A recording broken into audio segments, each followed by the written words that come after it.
Hola mis queridos amigos, nuevamente con ustedes, su doctor Tigre, el que ronca en esta negra noche neoliberal latinoamericana, sudamericana, ecuatoriana, un consejero de internautas que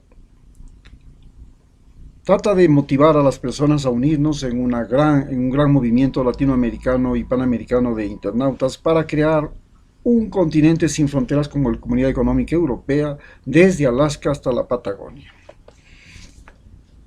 Hoy hablaremos acerca de el segundo tema más importante del próximo debate del 11 de enero y el 10 de enero, en el cual los candidatos que están listos para participar en las elecciones, casi 16, ellos tendrán que debatirse en dos rondas, porque son tan numerosos que no pueden hacerlo, y tendrán 1 minuto y medio nada más para contestar las preguntas que, por cierto, las va a realizar el diario El Comercio, que por supuesto, en calidad de moderador, no es el moderador idóneo, porque históricamente el diario del Comercio fue el que en el año de 1912 instigó a la población ecuatoriana para asesinar y quemar a Eloy Alfaro.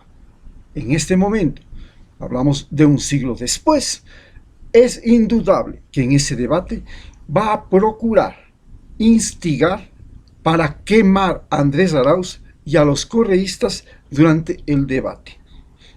¿Cuáles van a ser los temas punzantes que van a utilizar para desacreditar a Rafael Correa y a Andrés Arauz? El tema más importante para desacreditar a Andrés Arauz y a Rafael Correa será el tema económico. Van a decir, a no dudarlo, que el Ecuador no estaba bien y que Rafael Correa había engañado porque había hecho obras, pero con una sobrefacturación que le permitió tener un botín que lo gritan a los cuatro vientos, supera los 50.000 millones de dólares. Botín que no ha podido ser encontrado, no hay evidencias, no existen pruebas contundentes, pero existen juicios, sumamos 30 juicios ya, y algunos de ellos con sentencia y con orden de prisión, que señalan a Rafael Correa y a sus colaboradores como beneficiarios de ciertas acciones administrativas dentro de su presidencia que, al parecer y al ser juzgadas con la lupa de Rafael Correa y los jueces impuestos con la lupa de Lenín Moreno y los jueces impuestos por Lenín Moreno a través del Consejo Interino de Participación Ciudadana y la fiscal impuesta por Lenín Moreno para específicamente perseguir a Correa, estos van a mirar que por donde lo miren la calavera es ñata. Es decir, Rafael Correa siempre será el pecador. Ya lo era durante su gobierno. Si llovía, culpa de Correa. Si había terremoto, culpa de Correa. Si no comía alguien ese día, culpa de Correa. Todo era culpa de Correa. Hoy, esa que ha sido el trabajo durante 10 años de culpar a Correa de todo, se extendió 4 años más y ahora le van a procurar decir que la crisis económica no fue por la pandemia, fue por culpa de Correa. Así que prepárense en ese debate a ver esa perspectiva. Pero en realidad, ¿qué sucedió? En realidad, cuando llegó Correa y hubo el socialismo del siglo XXI en el Ecuador, que en realidad no es un socialismo, es un capitalismo de Estado. Entiéndese claramente la diferencia entre socialismo, capitalismo de Estado, comunismo y capitalismo salvaje o capitalismo neoliberal. En el capitalismo neoliberal, si usted se enferma y usted no tiene plata, usted se muere, punto, eso es todo.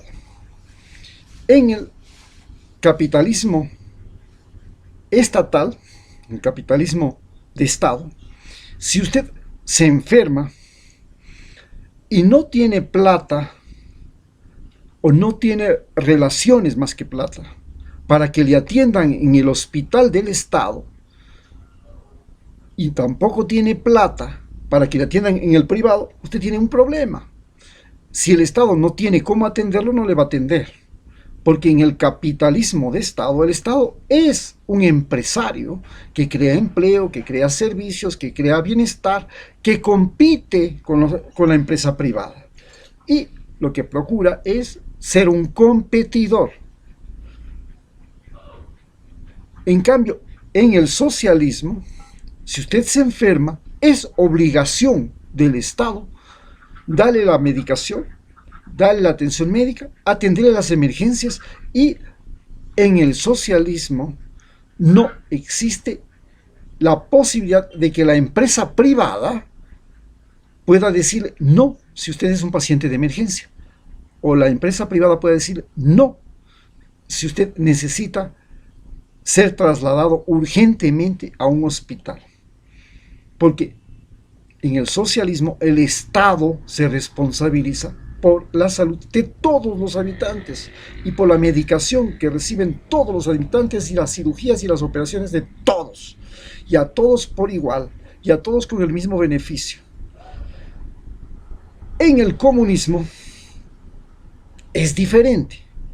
En el comunismo la gente no paga por la luz, no paga por el agua, no paga por la educación, no paga por la salud, y recibe una cantidad de alimentos, una tarjeta de alimentos cada mes que le permiten vivir. Y usted tiene que trabajar, usted no puede estar desocupado, usted nunca puede estar desocupado en el comunismo. Usted tiene que trabajar, pero si usted fue médico y no hay trabajo para usted como médico, bueno, vaya a cortar caña. ¿Qué más le queda? Pero nadie puede estar desocupado en el comunismo.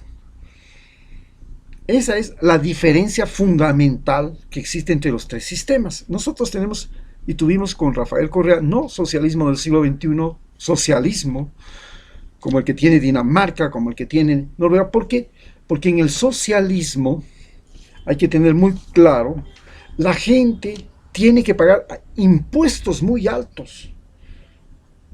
Y aquí la pelea por los impuestos fue terrible.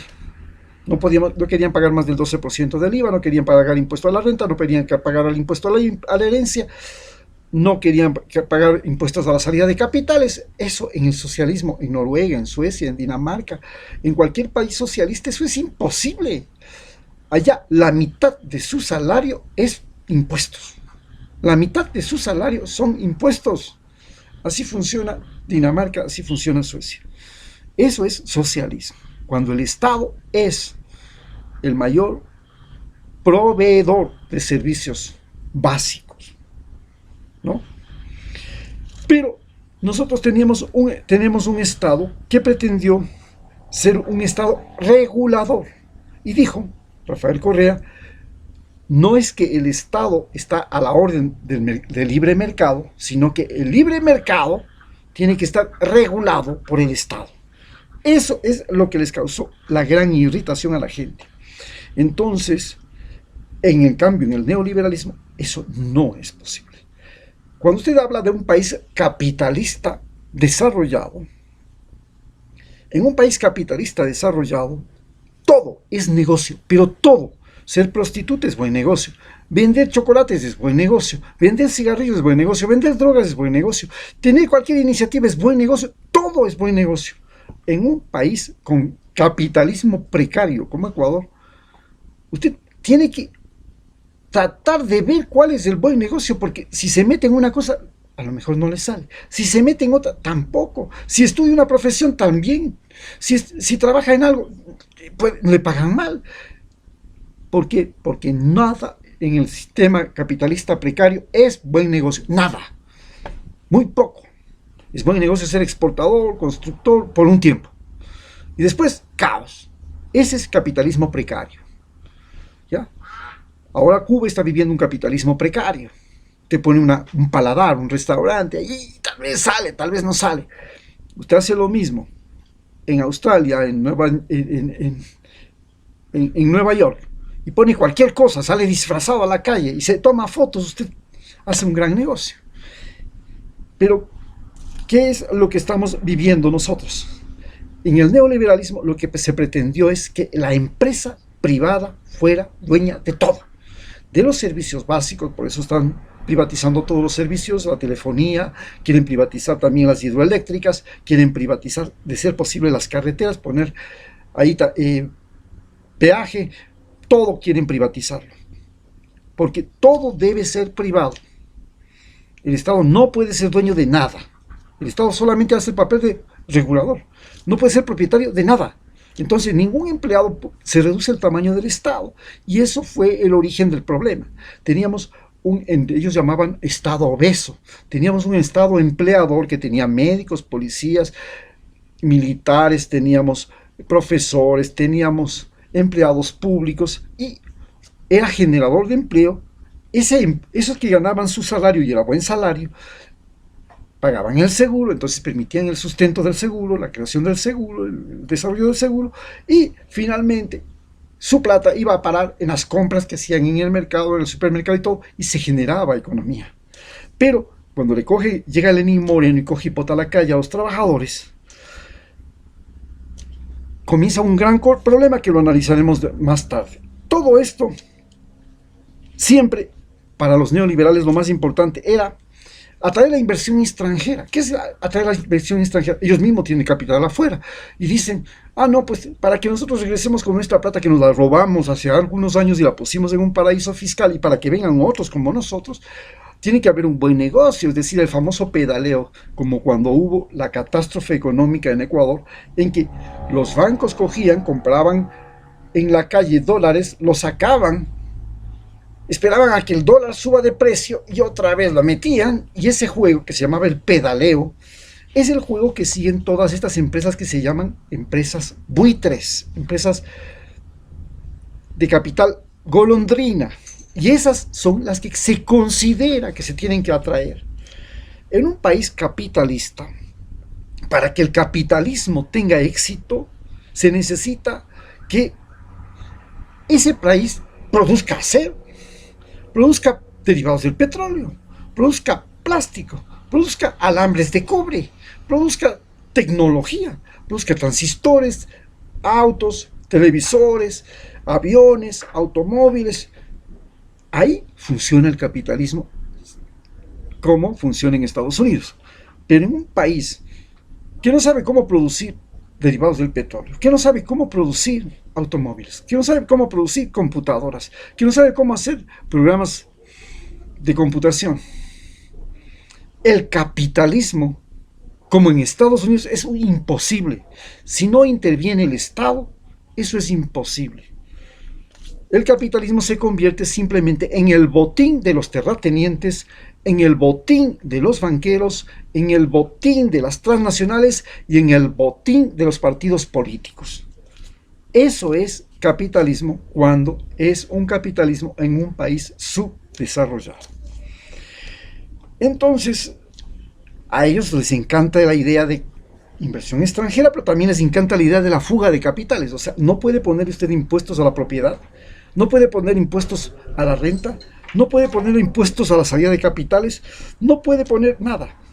Y si no existe, existe el problema de la mecanización, un capitalista no puede competir con una fábrica no mecanizada frente a un capitalista que tiene una fábrica mecanizada en China, una fábrica mecanizada en India, una fábrica mecanizada en Estados Unidos.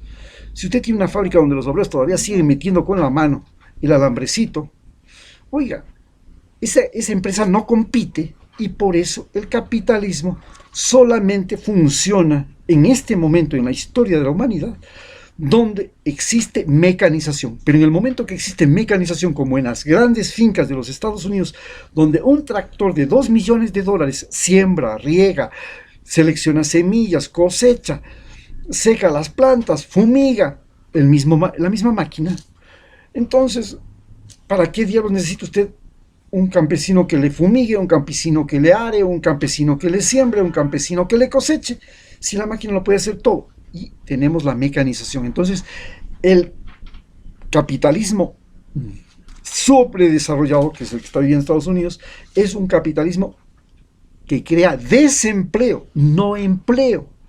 Entonces, el capitalismo, cuando llega a nuestros países se convierte en el gran desempleador. Porque las máquinas, vean ustedes, vayan al banco, el cajero automático hace el trabajo de la cajera. Ya en los países desarrollados no hay empleados en los supermercados, solamente para acomodar las cosas. No hay el que cobra, no hay el que vigila, no hay nadie. Esto es lo que se llama capitalismo desarrollado. Entonces el capitalismo desarrollado conduce al desempleo. Y ese es el gran problema que tenemos en el Ecuador, porque queremos crear industrias que al mismo tiempo están mecanizadas, altamente mecanizadas, por ejemplo, la industria del camarón, la industria de la palma africana, y que generan desempleo. En eso se basa el gran problema que además nos generó la crisis económica. En la próxima charla hablaremos sobre cómo se produce el desempleo. Entonces, nos enfrentamos a un momento en que el problema económico fundamental que tuvo Ecuador fue el mal manejo económico realizado por Lenín Moreno. Así como el problema fundamental de salud que tuvimos fue no tener vacunas, el problema fundamental económico fue el mal manejo económico de Lenín Moreno. Muchas gracias.